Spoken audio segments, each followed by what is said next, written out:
Aujourd'hui, par rapport au RGPD, nous allons parler un petit peu du prestataire informatique qui va prendre le contrôle sur votre ordinateur à distance et de sa conformité RGPD. Alors, si vous souhaitez mener à terme votre démarche RGPD, vous devez vous assurer que vos sous-traitants, que deviennent à ce moment-là vos prestataires informatiques, soient conformes RGPD. C'est Rick Delberg, Darvis, rendons les technologies plus simples pour que vous puissiez en faire plus.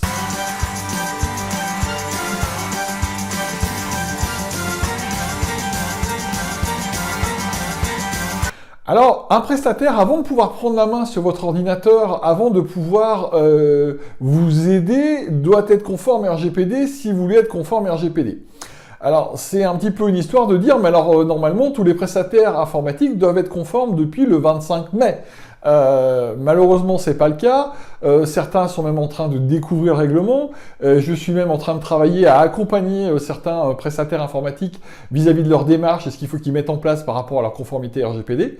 Mais pour vous, de votre côté, vous devez vous assurer que pour chaque traitement, votre prestataire attitré soit conforme RGPD. Alors, est-ce que le fait qu'il soit pas conforme RGPD me pose un problème? Oui, quelque part. Mais après, c'est vous, en tant que responsable du traitement, qui prenez le risque de faire appel à un partenaire, à un prestataire, à un sous-traitant, qui soit non conforme RGPD. Il n'y a pas de problème, ça pose pas plus de problèmes que ça, mais par contre, si vous avez une fuite d'informations, à ce moment-là, ça sera vous, responsable des traitements, qui sera tenu pour responsable de la fuite de données qui a été réalisée par votre sous-traitant, puisqu'il n'était pas conforme RGPD. Ça, c'est un point très important. Je rappelle aussi que pour l'usage de la prise de contrôle à distance, de la télémaintenance, donnons-lui le nom que l'on veut, il est très important d'utiliser des logiciels et des versions logicielles qui soient parfaitement conformes RGPD.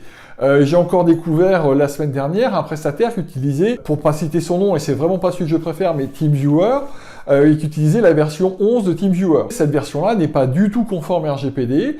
TeamViewer l'a précisé sur son site web, la version conforme RGPD, c'est la V13. Par contre, vous pouvez alerter votre prestataire, savoir si jamais il prend la bonne version, et utilise bien une version qui permet ça. Maintenant, que dois-je faire pour les prestataires qui monitorent mes serveurs ou monitorent mes postes de travail, où là j'ai une surveillance 7 jours sur 7, 24 heures sur 24 qui est réalisée, ou même des actions correctrices qui peuvent être prises à ce moment-là, sans que je donne l'autorisation, réellement l'autorisation à ce moment-là pour gérer l'incident, moi je pense que cette notion-là doit être gérée dans le contrat de service que vous avez avec lui, qui vous autorise et qui l'autorise à prendre la main, même quand vous n'êtes pas présent, sur un certain nombre de matériel identifié, et sur les doses du matériel, il devra faire une demande, ou vous lui accordez c'est parfaitement possible, l'autorisation de prévenir l'utilisateur avant de prendre la main, et à ce moment-là, il peut prendre la main librement. Dans tous les cas, le but étant que l'utilisateur ait la possibilité de dissimuler des informations s'il a des informations données personnelles confidentielles ou sensibles sur son écran,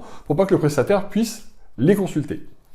Maintenant, j'en viens à tout ce qui est prestataire qui traite des données sensibles, notamment tout ce qui est, par exemple, les praticiens ou les médecins ou les infirmiers qui ont des données sensibles dans leur logiciel, dans leur téléphone et dans leur tablette. Par rapport à ça, le prestataire prend la main. Donc là, de toute façon, il n'a pas le choix. Il doit être conforme RGPD. Et de même, pour votre prestataire matériel, il doit être conforme RGPD puisqu'il peut prendre la main à distance pour un problème de Windows.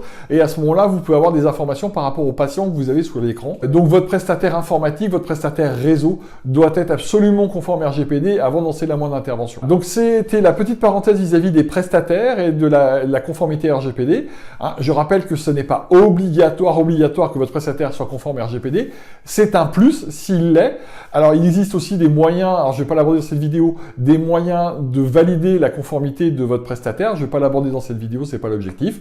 Ici, c'est simplement de dire au niveau de votre registre, vous pouvez très bien mettre que votre prestataire n'est pas conforme RGPD. Et puis ça fait partie des choses à améliorer pour l'avenir.